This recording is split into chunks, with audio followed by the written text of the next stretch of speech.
Lower middle class பீப்புளில் நிறைய பெண்கள் நான் பார்த்துருக்கேன். வீட்டில் அன்பு கிடைக்காததுனால சீக்கிரமாக மேரேஜ் பண்ணி தப்பான பர்சனை மேரேஜ் பண்ணி அவங்க லைஃபே டிசாஸ்டர் மாதிரி ஆயிருக்கு. வெளி உலகத்துக்கு தெரிஞ்சது வந்து நாகர்கோவில் காசி. வெளி உலகத்துக்கு தெரியாத காசிக்கள் வந்து இந்த சொசைட்டியில் முகமுடியோட நிறைய பேர் வளம் வந்துட்டு கேர்ள்ஸ் ஒரு ஃபீமேல்ஸே ஒரு டேபுவா ஒரு அன்எக்ஸ்ப்ளோர் டெரிட்டரியாக பார்க்காதீங்க, ஒரு ஃப்ரெண்டாக பார்த்துக்கோங்க. ஒண்ணுதான், நெளிகிற மாதிரியும் முகம் சொல்லிக்கிற மாதிரியும் இல்லாமல் அது வந்து கொஞ்சம் ஒரு ரியலிஸ்டிக்காக வேற மாதிரி ஃபீல் பண்ணி பண்ணணும்ட்டு பண்ணது. நம்ம எப்போவுமே ஆண்களுக்கு தான் தப்புன்னு சொல்ல முடியாது. நிறையா கேசஸ்ல even girls are making mistakes. டீமில் ஒரு ஃபீமேல் லேடி இருந்தாங்க. நான் ஸ்பாட்ல வந்து எல்லாரையும் வச்சுக்கிட்டு சில விஷயங்கள் சொல்ல முடியாதுன்னு நினைக்கிற விஷயத்த அந்த ஏடி கிட்ட கன்வே பண்ணுவேன். அவங்க போய் சொல்லுவாங்க ரெயின் சாங் நல்லா இருக்கு, நீங்களே கேட்டுட்டு இருக்கீங்களா, நம்மளும்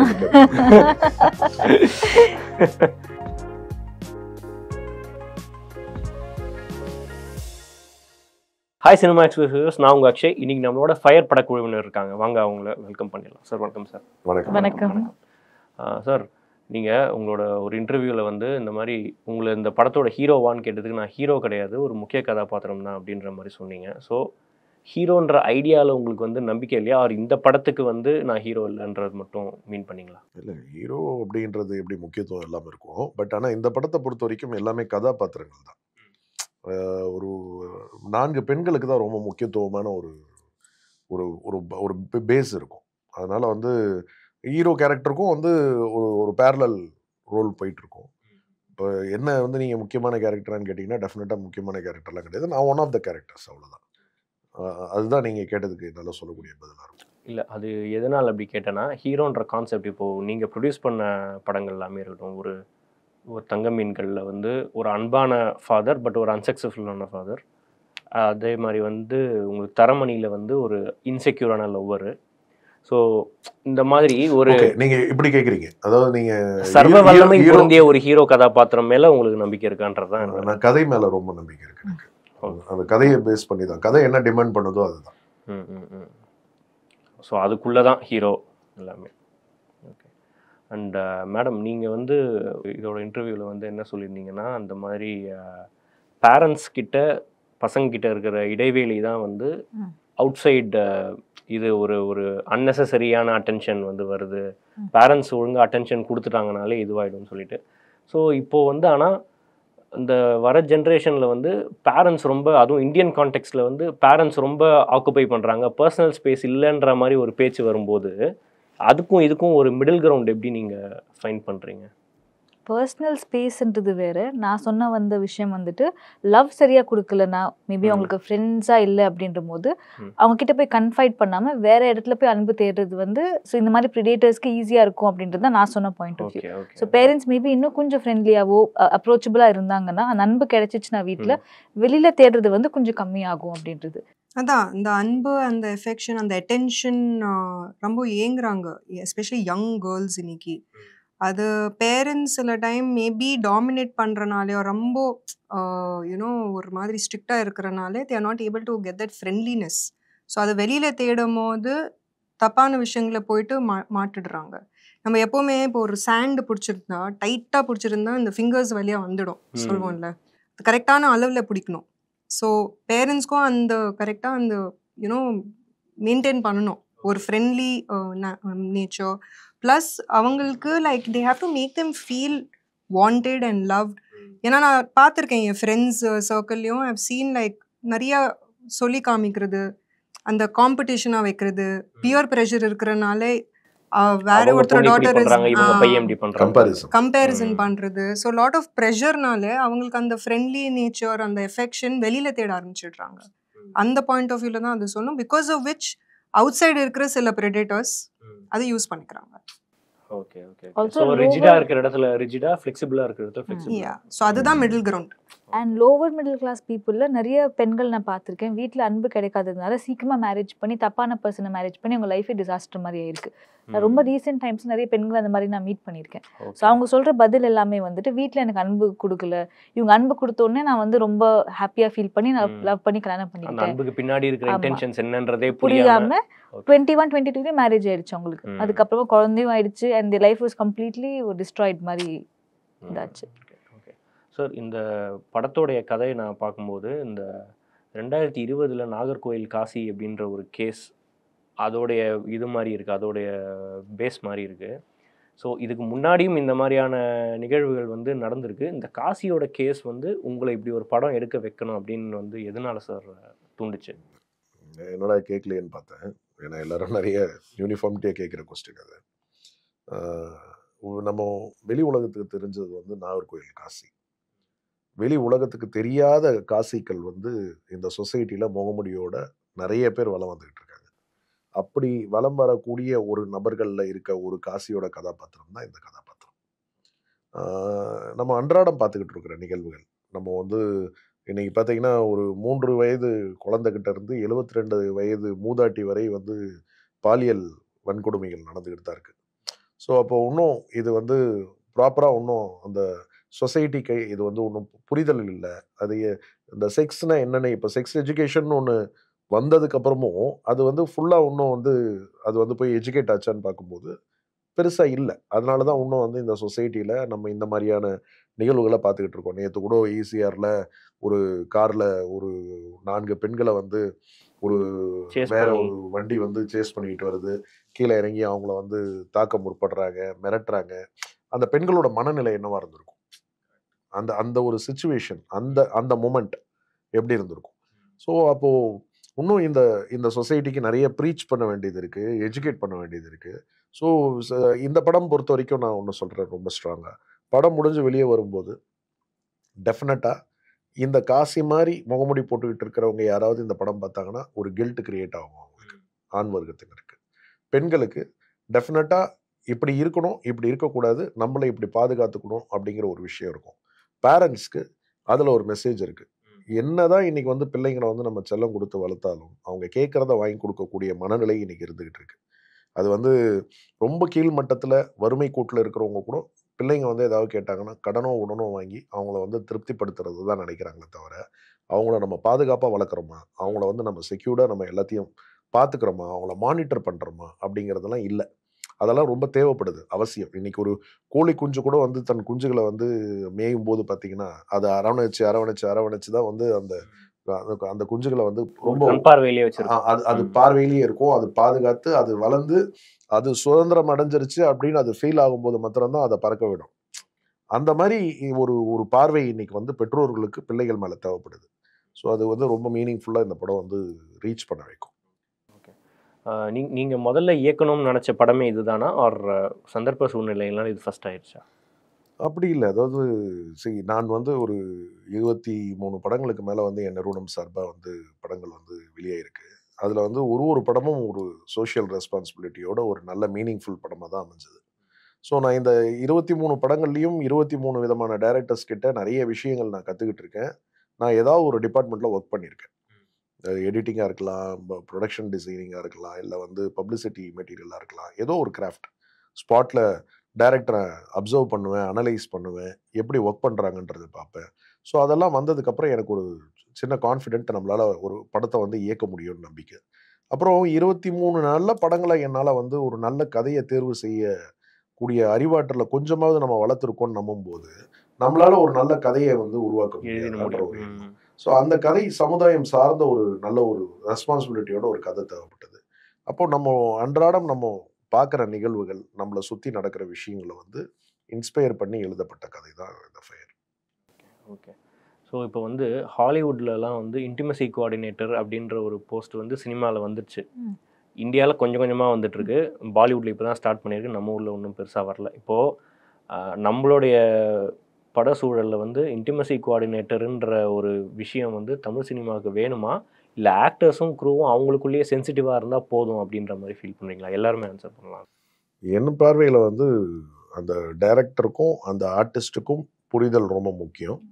அவங்க 2 பேருக்குள்ள அந்த அண்டர்ஸ்டாண்டிங்கும் அந்த ஒரு அக்செப்டன்ஸ் லெவலும் வந்தால் மாத்திரம்தான் அது பெட்டராக இருக்கும். இதில் ஒரு கோஆர்டினேட்டர் தேவையா அப்படின்னு கேட்டால் அது வந்து எவ்வளோ தூரம் மீனிங்ஃபுல்லாக இருக்கும்னு எனக்கு தெரியல. நான் இப்போ நினைக்கிறது வந்து நீங்கள் ஒரு கோஆர்டினேட்டர், நான் வந்து இந்த ஆர்டிஸ்ட்டு இதை கன்வே பண்ணுங்க அப்படின்றேன். அவங்க வந்து ஒரு விஷயத்த நினைப்பாங்க, அவங்க உங்ககிட்ட கன்வே பண்ணுவாங்க. சில நேரங்களில் கம்யூனிகேஷனில் பாதி வரும், பாதி போகும், ஒமிட் ஆகலாம், இல்லை கூடலாம். எப்படி வேணாலும் இருக்கலாம். அதை விட வந்து எப்படி இருந்தாலும் ஃபைனலாக வந்து பர்ஃபார்ம் பண்ண போகிறது ஆர்டிஸ்ட்டு, எடுக்க போகிறது டைரக்டர்.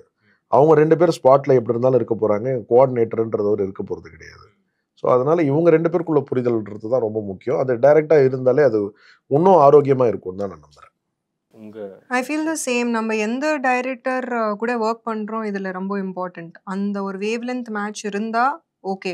பட் சில டைம் அந்த வேவ்லென்த் மேட்ச் வரல, அந்த புரிதல் வரல டைரக்டரும் ஆர்டிஸ்ட்க்கு நடுவில்னா, தென் மேபி ஒரு இன்டிமேசி கோஆர்டினேட்டர் தேவை. ஏன்னா சில டைம் ஸ்பாட்டில் கன்ஃபியூஷன்ஸ் அவாய்டும் பண்ணலாம் ஒரு இன்டிமேசி கோஆர்டினேட்டர் இருந்தால். பட் அந்த இப்போ நம்ம படத்தில் பார்த்தோன்னா எனக்கும் சாருக்கும் ஒரு கரெக்டான ஒரு வேவ்லென்த் மேட்ச் ஆச்சு. அவங்க சொன்ன விஷயம் தான் கரெக்டாக அவங்க எடுத்தாங்க. ஸோ அந்த மாதிரி ஒரு ப்ராப்ளமே வரல. ரொம்ப பிளாக் அண்ட் ஒயிட்டாக இருந்தது, எல்லாமே கிளியர் கட்டாக இருந்தது. பட் சில இடத்துல maybe if the director is not that clear, of the artist is not that clear, ஸ்பாட்ல சில ப்ராப்ளம்ஸ் அவாய்ட் பண்ணுறதுக்கு வாய்ப்புகள் இருக்கு ஒரு கோஆர்டினேட்டர் இருந்தாங்க. கம்ஃபர்டபுள் இல்லைன்னா அந்த நேரத்தில் அவங்களுக்கு தேவைப்படுன்ற மாதிரி அவங்க ஸோ மீன் வந்து பண்ணுறாங்க. இதுதான் மஸ்ட் கிடையாது, only on case by case project basis. Basis. It's director is very clear. அவரால் கன்வே பண்ண முடியுது என்ன வேணும் அப்படின்ட்டு. அவருக்கு என்ன வேணும்னு தெரியுது அப்படின்னா I don't think anybody else is needed. அவரே ப்ராப்பராக கன்வே பண்ணிட்டாரு. ஒரு ப்ராப்பர் மேல் லீட் இருக்காங்க அப்படின்னா டீம் கம்ஃபர்டபுள் இருந்தாலே போதும். பட் சம்டைம்ஸ் டிரெக்டருக்கு வந்து அது எப்படி எடுக்கணும்னு தெரியாது. கூச்சப்பட்டுட்டு ஆக்டர்ஸ் கிட்ட கரெக்டாக சொல்ல முடியாது அவங்களால. அந்த மாதிரி நேரத்தில் maybe they might help. But இந்த படம் பொறுத்த வரைக்கும் I think sir was very very clear and it was a very comfortable experience. Also நம்ம டீம்ல ஒரு ஃபீமேல் லேடி இருந்தாங்க. So sir mat sure that there is a female lady. ஏன்னா சில விஷயங்கள் ஆப்வியஸ்லி நான் ஸ்பாட்ல வந்து ஆமா. எல்லாரையும் வச்சுக்கிட்டு சில விஷயங்கள் சொல்ல சொல்ல முடியாதுன்னு ஆமா. நினைக்கிற விஷயத்த Correct. அந்த ஏடி கிட்ட கன்வே பண்ணுவேன். அவங்க போய் சொல்லுவாங்க. பட் அந்த மாதிரி கூட எங்களுக்கு நடக்கல. அதுதான் ஒரு பெரிய எங்களுக்கு ஒரு நல்ல விஷயம். அது ஒரு ஜஸ்ட் இன் கேஸ் பேசிஸ்ல இருந்தாங்க. ஓகே. ஸோ இப்போது இவர் பாலாஜி முருகதாஸ் சாரோட கேரக்டர் வந்து இப்போது இதில் வந்து நிறைய ரியல் இன்சிடென்ட்ஸ் வச்சு தான் வந்து எழுதிருக்கேன். ஸோ கேரக்டர் ஸ்கெட்சுக்கு வந்து இந்த ரியல் இன்சிடென்ட்ஸே வந்து போதுமானதாக இருந்துச்சா, ஆர் ஒரு சிகப்பு ரோஜாக்களோ ஒரு நாணவன் இல்லை மாதிரியோ கொஞ்சம் ஃபிக்ஷனலைஸ் பண்ணுறதுக்காக ஏதாவது பண்ணீங்களா? எனக்கு ரியல் கேரக்டர்ஸ் நம்ம சுற்றி நடக்கிற இடங்கள்ல நான் பார்த்த ஒரு கேரக்டரை இன்ஸ்பயர் பண்ணி பண்ணது தான். ஓகே. நான் பார்த்த ஒரு கேரக்டர். ஓ ஓகே. ஆமாம். அதனால் எனக்கு அது ஒன்றும் பெருசாக தேவைப்படலை. Okay okay okay. அண்ட் இப்போ நீங்கள் இந்த படம் எடுத்துகிட்டு இருக்கிற அந்த டைம்லேயே வந்து தமிழ் சினிமாவில் என்ன ஒரு சர்ச்சை வந்துச்சுன்னா, நான் அந்த படம் பேரெல்லாம் வந்து சொல்ல விரும்பல. என்னென்னா செக்ஷுவல் அசால்ட்டை மையப்படுத்தி எடுக்கப்பட்ட படம். அது வந்து ஒரு வக்கரமான விஷயம். ஆனால் அதை வந்து ரசிக்கிற மாதிரி ஒரு வாயரிஸ்டிக் ப்ளஷர் கொடுக்குற மாதிரி ஆங்கிள்ஸ் வச்சுருக்காங்க, ஷூட் பண்ணியிருக்காங்க அப்படின்ற மாதிரி ஒரு குற்றச்சாட்டு வந்தது. ஸோ இந்த படங்கள் இப்போ நீங்கள் இந்த படம் எடுக்கும்போது, இந்த ஃபயர் எடுக்கும்போது இந்த மாதிரி தாட்ஸ் வந்துச்சா? நம்ம கான்ஷியஸாக இப்படி ஆங்கிள் வைக்கக்கூடாது, இப்படி வச்சா அது ஒரு தப்பான மெசேஜை வந்து கன்வே பண்ணிடும், இது வந்து ஒரு வக்கரமான விஷயம், இது வக்கரமாக தான் அடுத்தவங்களுக்கும் வந்து தெரியணும், ஸோ இதுக்கு நீங்கள் கான்ஷியஸாக ஏதாவது பண்ணீங்களா? இல்லை, ஒன்று தான். ராங் மெசேஜ் போயிடக்கூடாது. ராங் மெசேஜ் போயிடக்கூடாது, பார்க்குற பார்வை வேறு மாதிரி ஆயிடக்கூடாதுன்றது ரொம்ப முக்கியம். ஒன்று தான், நெளிகிற மாதிரியோ முகம் சொல்லிக்கிற மாதிரியோ இல்லாமல் அது வந்து கொஞ்சம் ஒரு ரியலிஸ்டிக்காக வேறு மாதிரி ஃபீல் பண்ணி பண்ணணுன்ட்டு பண்ணது தான். மற்றபடி நான் அந்த மாதிரி வேறு படங்களை கம்பேர் பண்ணியோ இல்லை அதை தாட் ப்ராசஸில் வச்சோ நான் பண்ணலை. இது நீங்கள் ஃபஸ்ட்டு டைரக்ட் பண்ணுற படம். இப்போது வந்து ஒரு டேரக்டராக ஆனதுக்கப்புறமா நீங்கள் வந்து ப்ரொடியூசராக இருந்து எனக்கு இந்த விஷயம் தெரியல டேரக்டரை பற்றி, இப்போ நான் டேரக்ட் பண்ணும்போது இதை நான் வந்து ஃபீல் பண்ணுறேன், ரியலைஸ் பண்ணுறேன்ற மாதிரி ஏதாவது இருக்கா? இல்லை, எனக்கு அந்த மாதிரி சுச்சுவேஷன்ஸ் என்னுடைய 23 படங்களையும் நடந்ததில்லை. எந்த டேரக்டர்ஸ்கிட்டையும் எனக்கு அந்த மாதிரி அந்த புரிதல் இல்லாமல் இருந்ததில்லை. நான் எனக்கு அமைஞ்சவங்க எல்லாருமே பெஸ்ட்டு, இன்னும் எல்லாருமே பெரிய சக்ஸஸ் ரேட்டில் இருக்கிறவங்க தான். நானே ஒரு 12-13 டேரக்டர்ஸை டெபியூட் பண்ணியிருக்கேன். எல்லாமே ரொம்ப கம்ஃபர்டபுளாக எனக்கு ஒர்க் பண்ண வச்சவங்க தான். அது நான் ஒர்க் பண்ணுறதுக்கு எனக்கு இன்னும் ஈஸியாக இருந்தது. இப்போ நான் ஒரு டைரக்டராக ஒர்க் பண்ணும்போது, ஒரு ப்ரொடியூசராக இப்போது நான் வந்து 33 நாள் ஷெட்யூல் போட்டேன். ஒரு டைரக்டராக நான் 29 நாளில் ஷூட்டை முடித்தேன்.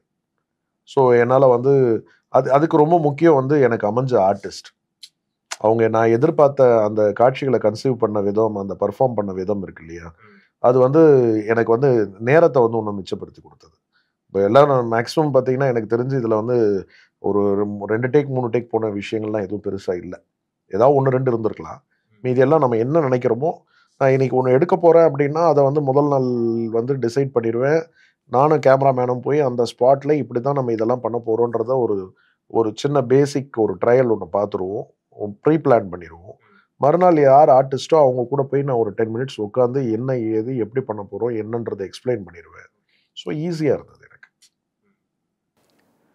ஸோ நீங்கள் வந்து இப்போ இந்த படத்தில் பண்ணதுக்கப்புறமா நீங்கள் சொன்னீங்க, ஆல்ரெடி வந்து சொன்னீங்க இந்த மாதிரி பேரண்ட்ஸ் கிட்ட கிடைக்காத அன்பு தான் வந்து வெளியே தேடி இந்த மாதிரி. So what will be your word of caution for girls? And அதே மாதிரி பசங்க நீங்கள்லாம் இப்படி இதை கொஞ்சம் புரிஞ்சுக்கிட்டீங்கன்னா கரெக்டாக இருக்கும், it will be a much safer place for a woman அப்படின்ட்டு பொண்ணுங்களுக்கும் என்ன சொல்வீங்க, பசங்களுக்கும் என்ன சொல்வீங்க? பசங்களுக்கு நான் என்ன சொல்வேன்னா, ஃபஸ்ட்டு இது ஒரு கேர்ள்ஸ் ஒரு ஃபீமேல்ஸே ஒரு டேபுவா ஒரு அன்எக்ஸ்ப்ளோர் டெரிட்டரியாக பார்க்காதீங்க.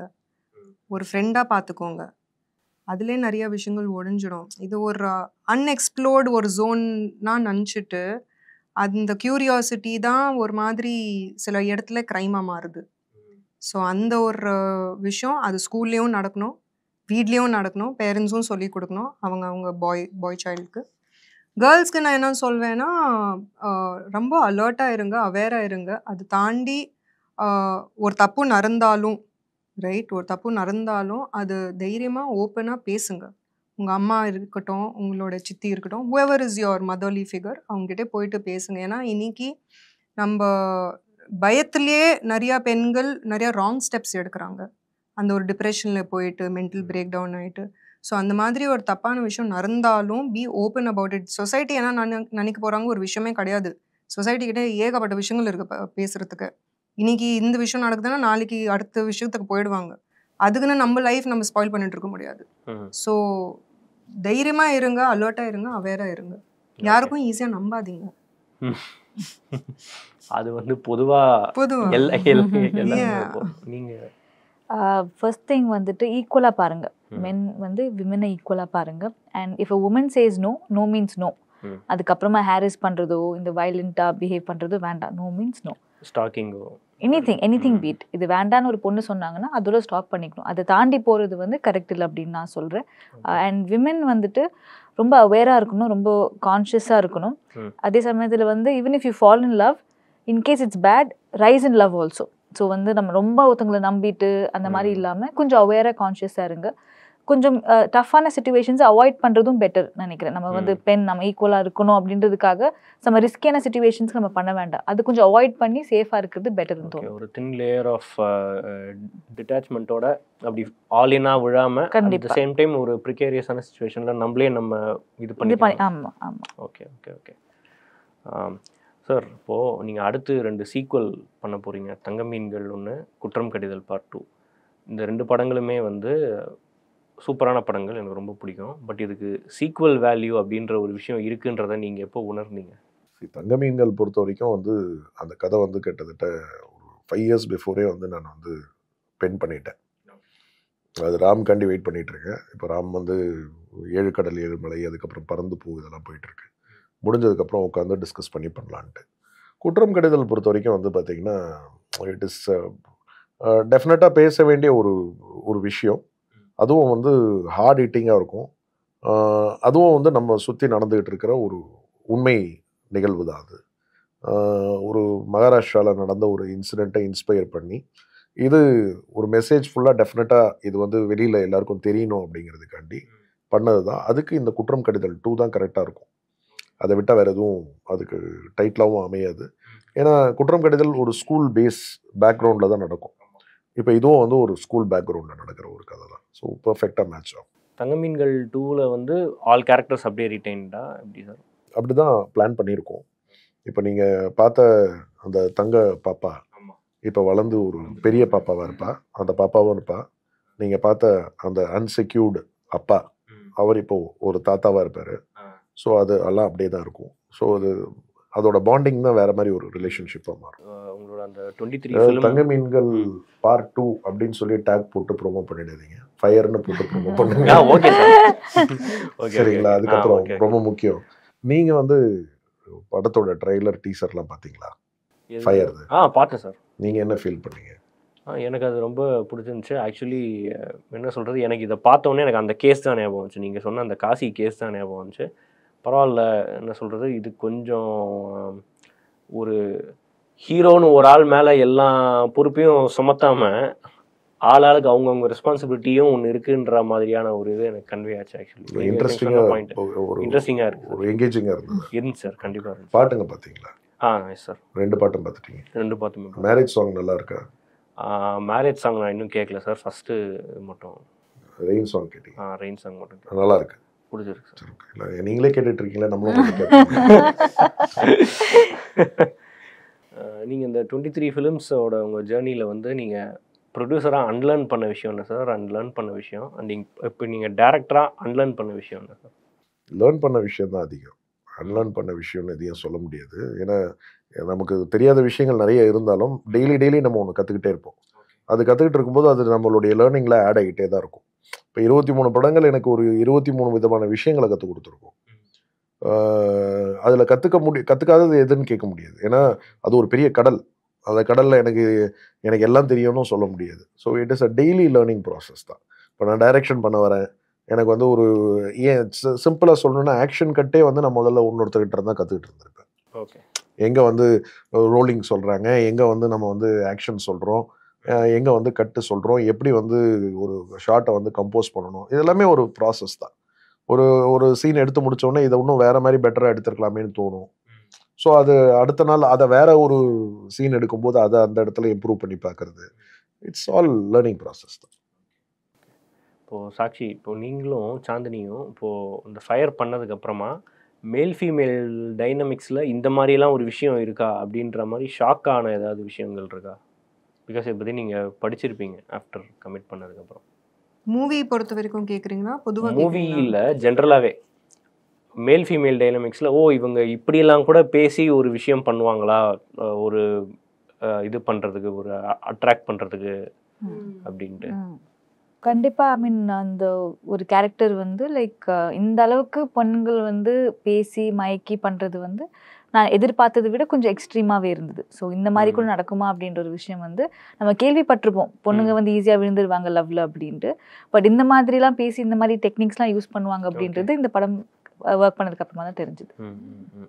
பொதுவாக சொல்லணும்னா ஆக்சுவலி நம்ம எப்போவுமே ஆண்களுக்கு தான் தப்புன்னு சொல்ல முடியாது. நிறையா கேசஸில் even girls are making mistakes. So recent cases எல்லாம் கேட்டுட்டு இருக்கோம். அதை பற்றி பேசலாம் ரீசெண்டாக. அதை பற்றி பேசுனீங்கன்னா அதை போட்டுற போகிறாங்க, இதை விட்டுற போகிறாங்க.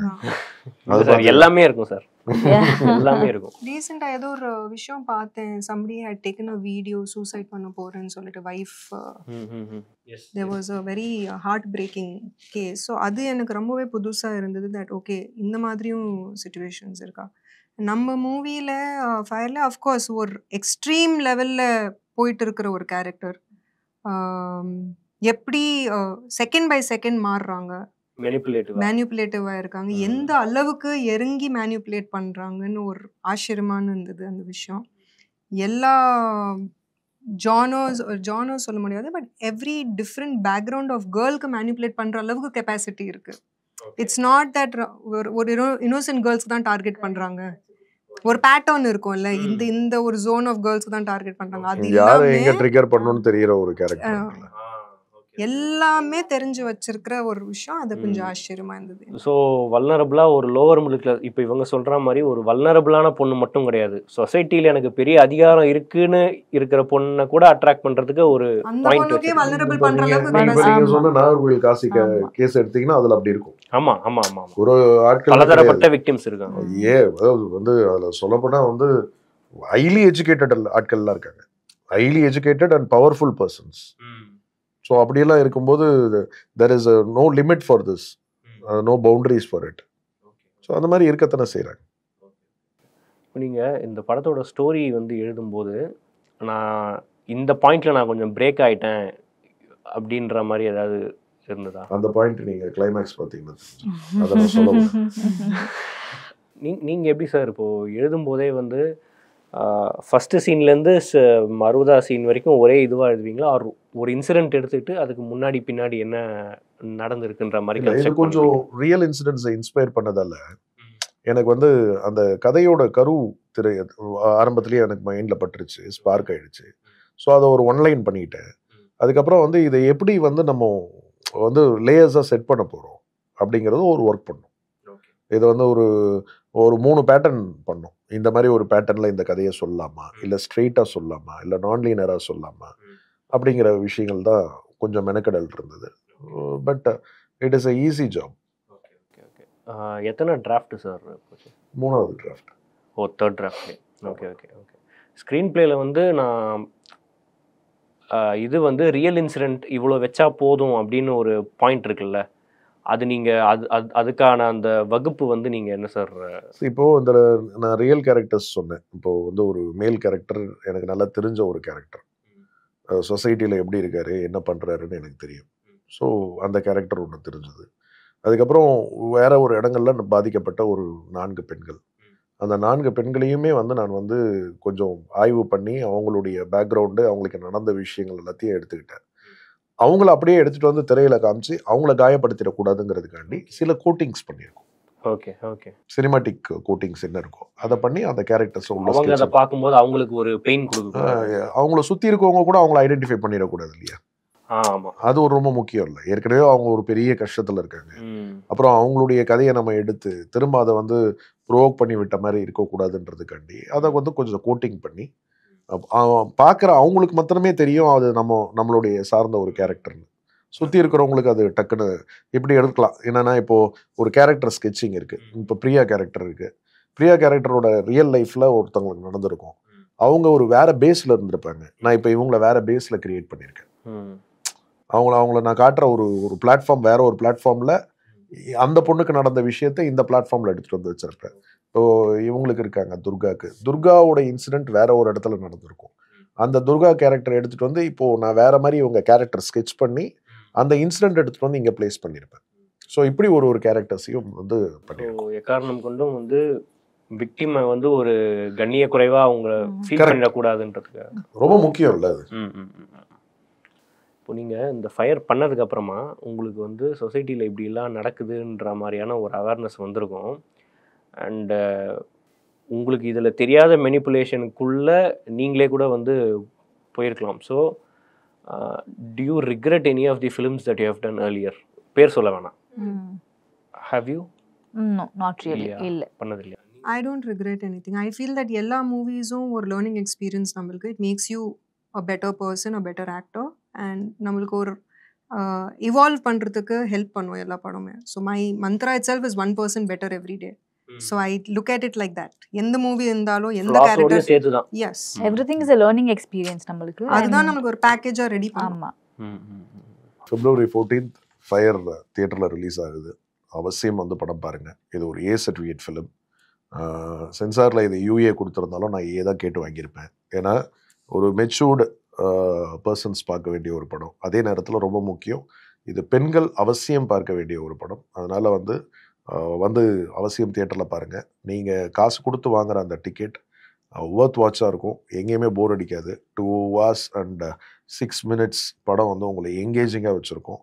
படம் முடிஞ்சு வெளியே வரும்போது உங்களை எங்கேயோ ஒரு இடத்துல இந்த படம் கனெக்ட் பண்ணும். இது ஒரு மிஸ்டீரியஸ் இன்வெஸ்டிகேஷன் த்ரில்லர், யதார்த்தமான ஒரு படமாக இருக்கும். ஒரு சினிமாட்டிக் லிபர்ட்டி எடுத்து சினிமா மேஜிக்கெல்லாம் அதில் பண்ணல. ரொம்ப யதார்த்தமாக நம்ம கண்ணு முன்னாடி ஒரு நிகழ்வு. மலையாள படங்களை நம்ம இன்றைக்கி நிறைய சொல்லிக்கிட்டு இருக்கோம். அந்த மாதிரி ஒரு வகையான ஒரு படம். Worth watch film. தியேட்டரில் வந்து பாருங்கள். தேங்க்யூ. ஃபயர் வெற்றியடைய எங்கள் டீம் சார்பாக வாழ்த்துக்கள் சார். நன்றி. தேங்க்யூ.